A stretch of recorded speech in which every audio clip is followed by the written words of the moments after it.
Bonjour à tous les amis, j'espère que vous allez bien. Aujourd'hui, je souhaiterais faire une vidéo sur un mystère.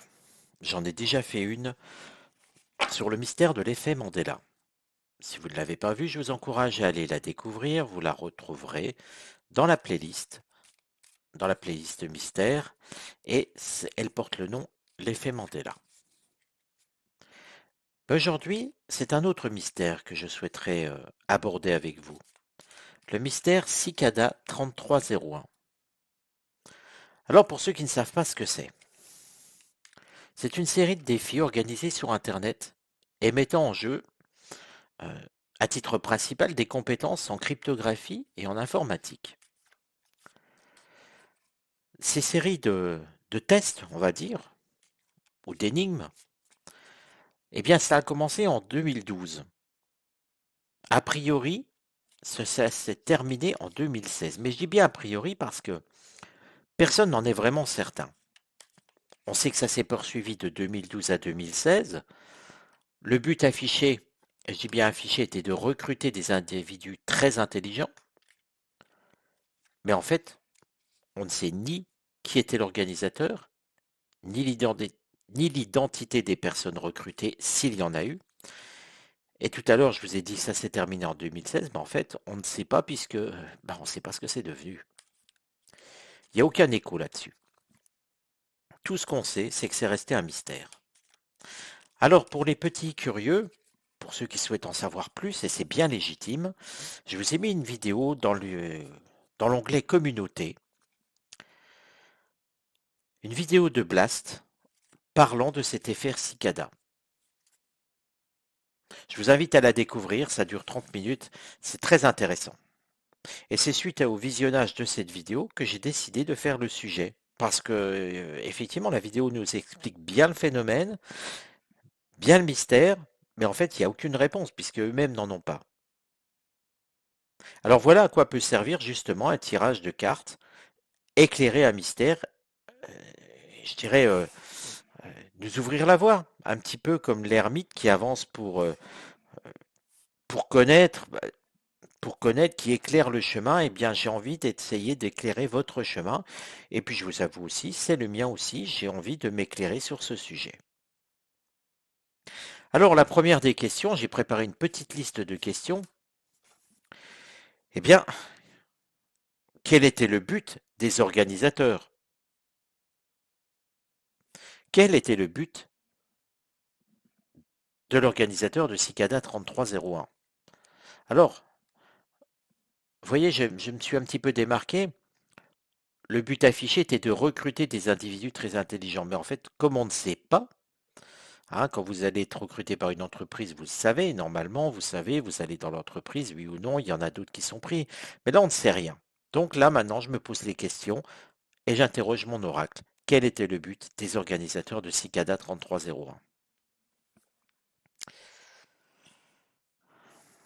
Le but est déjà sur le temps. Nous avons une carte saturnienne. Saturne, c'est toujours un temps qui est long. Saturne, je vous le rappelle, c'est une planète lente, hein. Mais vous voyez, avec la fatalité, on a l'idée d'une fin.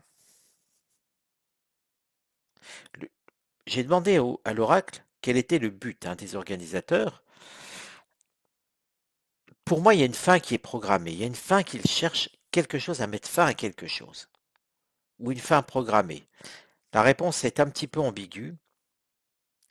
Mais en tout cas, tout ce qu'on peut dire, c'est que déjà, on a un rapport avec la fin. La fin d'un monde ou la fin du monde. Remarquez que si on essaye de recruter les individus les plus intelligents, en cas de sélection pour une fin de monde ou une fin du monde, ce n'est pas ridicule. Bien sûr que non. Et je dirais que s'il doit y avoir, je vais annoncer un chiffre, 100 élus, peut-être que les 100 plus intelligents auront intérêt à être sélectionnés.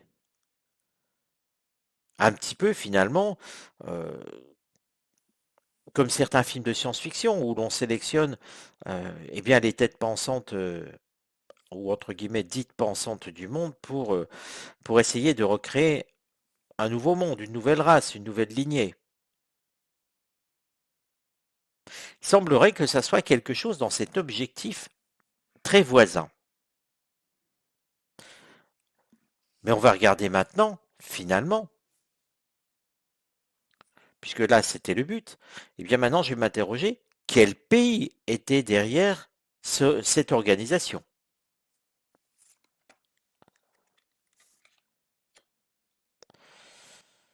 Bon, nous avons un pays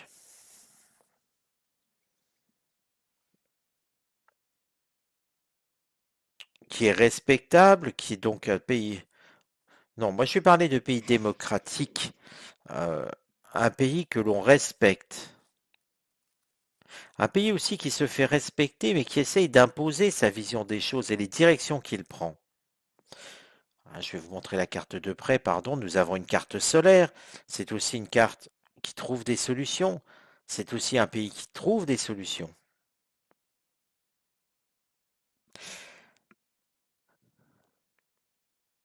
Alors, je suis quand même tenté de vous dire que pour moi, nous avons un pays qui est... j'aurais tendance à vous dire qu'on est sur l'Angleterre ou le Canada. Euh, et plus l'Angleterre. Alors c'est paradoxal, l'Angleterre est loin d'être le pays le plus grand du monde. Bien sûr que non. Nous avons des pays plus importants que sont la Russie, que sont les États-Unis. Et pourtant, pourquoi je vous dis que j'aurais tendance à opter pour le Royaume-Uni? Parce que c'est un pays qui se fait respecter dans la tradition. euh, Attention, c'est une vision des choses, hein. Euh, L'Angleterre est toujours très, très posée. Vous savez, on a un petit peu la façon d'un Anglais qui est toujours très respectable dans sa façon, un petit peu le dandy anglais finalement. Et puis la couronne, euh, c'est un petit peu ça qui me fait pencher plutôt pour le Royaume-Uni. Alors d'autres y verront peut-être d'autres symboles, je sais bien, je sais bien. Autant de visions sur une carte, autant d'avis. Je ne dis pas que le vôtre est faux, bien sûr que non. Je ne me permettrai pas, je ne suis pas là pour vous juger de vos avis, de vos idées. Mais attention, toujours quand vous faites un tirage de cartes, c'est déjà le ressenti de celui qui tire les cartes. C'est l'intuition de celui qui prend une carte plutôt qu'une autre. Donc voilà pourquoi euh, je vous invite à bien réfléchir avant de me donner un autre pays, parce que ça arrivera. Je sais que dans les commentaires, beaucoup jouent le jeu et c'est très bien, donnent leur avis. Mais pensez toujours, moi j'aurais tendance à dire, si vous voulez un petit peu faire votre propre interprétation, c'est de reprendre des questions et de vous-même choisir les cartes par votre intuition. Ce serait beaucoup plus juste que de réinterpréter la carte que je viens de prendre là. Vous voyez, c'est dans l'idée de vous dire, mais bien sûr, je vous encourage fortement à vous dire, moi aussi je vais étudier l'énigme Cicada. Mais à ce moment-là, prenez votre propre Béline, ou un autre jeu d'ailleurs, hein, et puis essayez de reposer les mêmes questions que moi. Essayez de vous dire, voilà, moi aussi j'essaye, je teste. Bien sûr, c'est si vous tirez les cartes. Si vous ne tirez pas les cartes, je vous invite bien, à donner votre avis, à discuter de ce mystère. Peut-être avec cette vidéo de Blas d'aller revoir ce qui traîne sur Internet. Mais en tout cas, c'est intéressant et toute progression dans les tirages sur des phénomènes comme cela doit se faire non pas dans l'opposition, mais doit se faire en complément.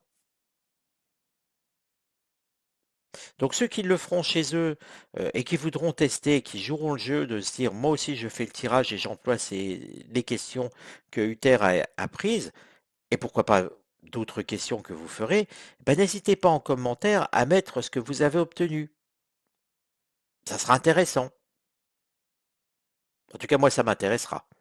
Je vous le dis tout de suite. Moi, ça m'intéressera beaucoup. Donc moi, en tout cas, pour moi, l'idée, c'est de sélectionner des gens pour prévoir la fin du monde ou prévoir la fin de quelque chose, en tout cas, la fin d'un monde peut-être aussi. Et tout ça, c'est plutôt côté Royaume-Uni. Nous avons le but, nous avons le pays. Qui composait cette organisation?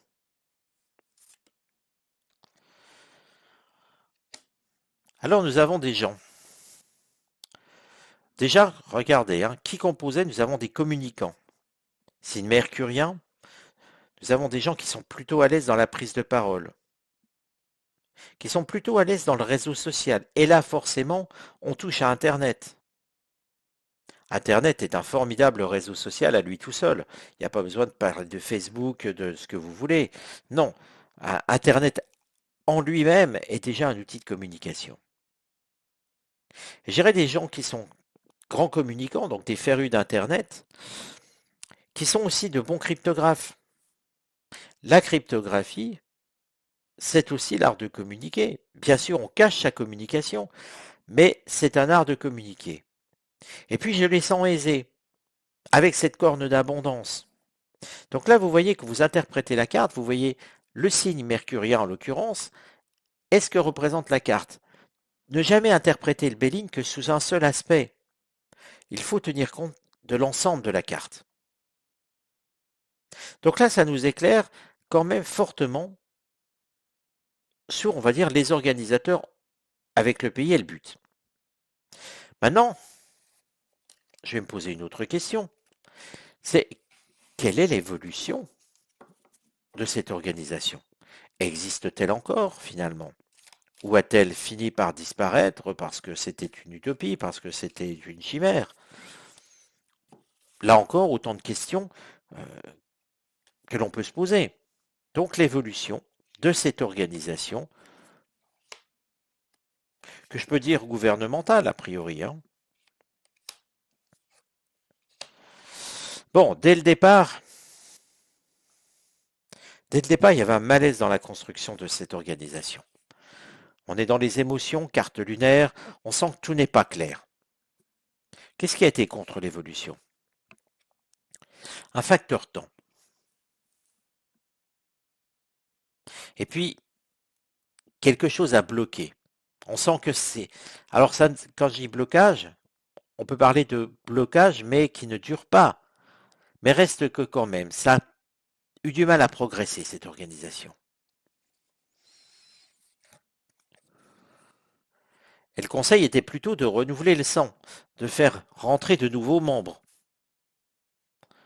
Quitte à peut-être la mettre moins secrète. Ça, c'était un petit peu l'évolution de l'organisation. Hein. On a quand même les bases. Et au final, on peut se demander si l'organisation elle-même n'a pas suivi un cheminement identique, c'est-à-dire que par un moment, elle était bloquée, elle n'avançait plus, et qu'elle a fait le choix, justement en 2012, de se dire on se lance dans une campagne de recrutement en ayant pour idée de renouveler les membres ou d'agrandir le cercle. La synthèse et le résultat. Alors pour l'organisation, vous voyez, c'est une organisation déjà qui est restée très renfermée, très secrète finalement. Et qu'elle l'est encore. On ne sent pas une destruction. On aurait par exemple eu la carte qui est l'accident, vous voyez, où on a cet éclair qui frappe une tour. Là, effectivement, on aurait pu se dire, attention, l'organisation, c'est terminé. Là, j'ai pas ce sentiment-là. Mais plutôt d'une organisation où effectivement, on reste très secret. Pour moi, c'est une organisation, pardon, qui existe encore. Et puis avec cette synthèse ici, cet axe, cette carte centrale, je sens qu'il y a une campagne de recrutement.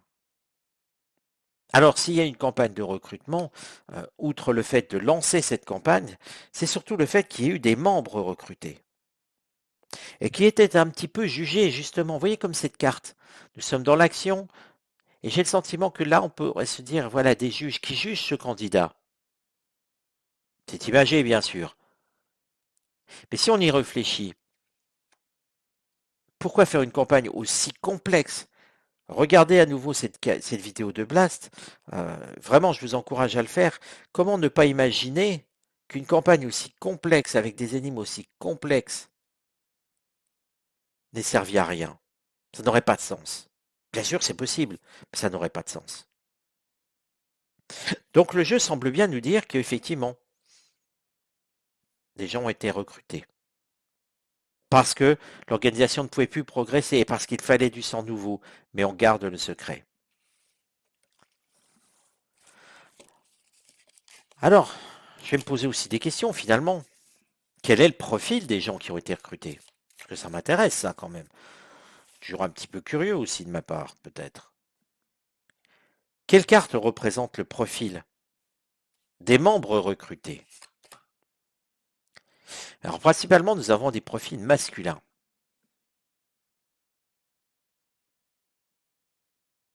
Alors, pourquoi? Pourquoi uniquement masculin? Ou en tout cas, vous voyez, le profil, on sort la carte de l'homme, on a le sentiment vraiment euh, qu'on a recruté des profils masculins. Pourquoi? Pourquoi uniquement des profils masculins? Parce qu'il semblerait qu'ils aient été les plus tenaces face à ce projet.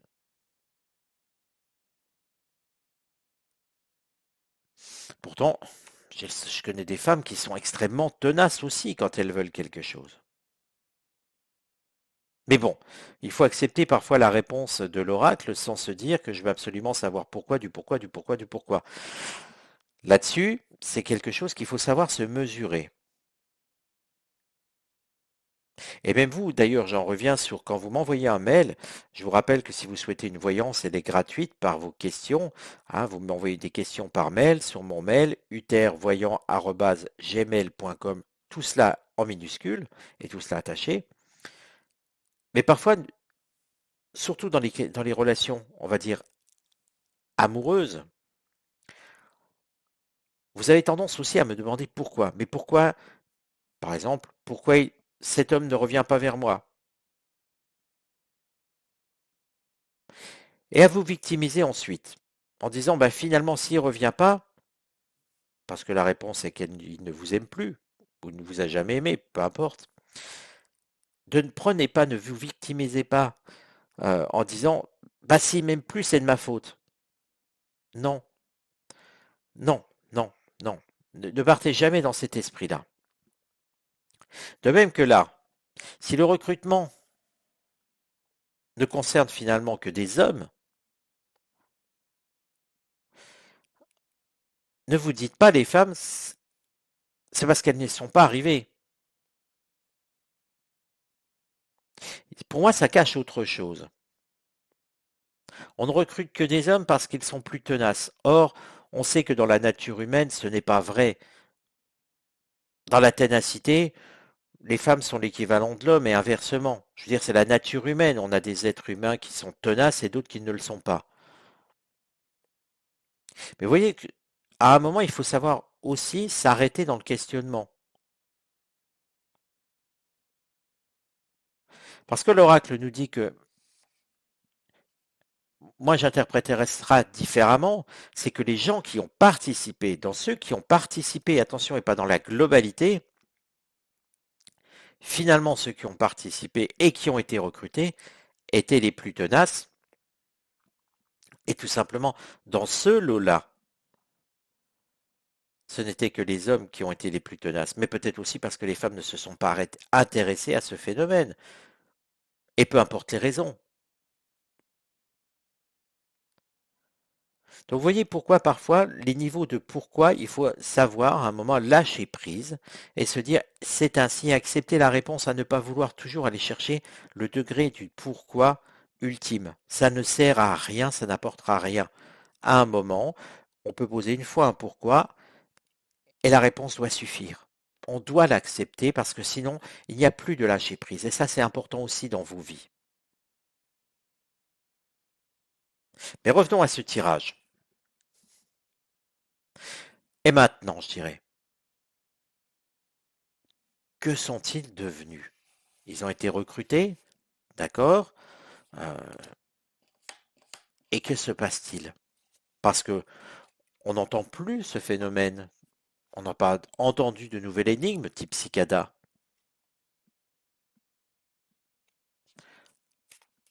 Aussi, je suis curieux de voir ce que devient cette organisation. Quelle carte représente l'organisation à l'heure actuelle?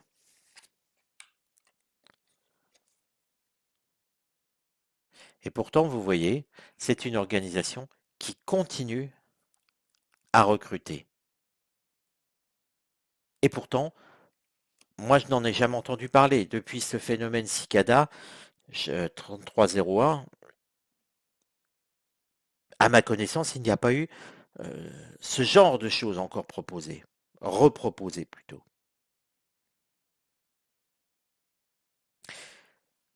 Que va devenir ce que je vais appeler l'organisation Cicada, même si c'est pas son nom, hein.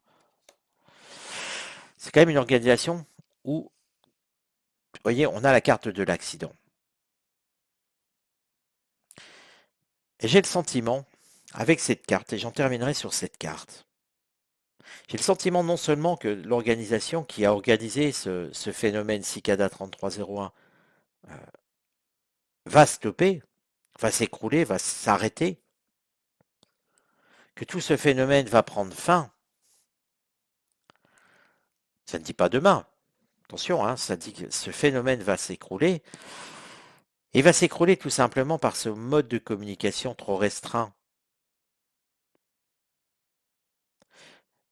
Manque de personnel entrant. On a le sentiment d'une chimère. On a le sentiment de quelque chose qui s'est créé sous ce que j'ai, ce que je dirais une fausse idée à un moment. Et que les bouleversements que l'on connaît aussi bien dans la technologie que dans le monde, on est déjà à 10 ans depuis la première énigme, eh bien le monde bouge trop vite par rapport à tout ça. Et que le but, le but n'a pas eu lieu. Le but n'a pas été réalisé, si vous voulez. Il y avait un but, ça s'est construit sur une idée, mais l'idée est tombée à l'eau. Alors voilà, dites-moi ce que vous pensez de ce phénomène Cicada 3301. Euh, j'attends vos remontées. Euh, et puis dites-moi si ce genre de sujet, eh bien, ça vous parle, si ça vous interpelle, si vous aimez ça. Et si ça vous plaît, eh bien, j'en ferai plus souvent. Alors je compte sur vous les amis, donnez-moi votre avis, parce que comme je vous dis à chaque fois, cette chaîne c'est aussi votre chaîne. Et sans vous, la chaîne n'existe pas.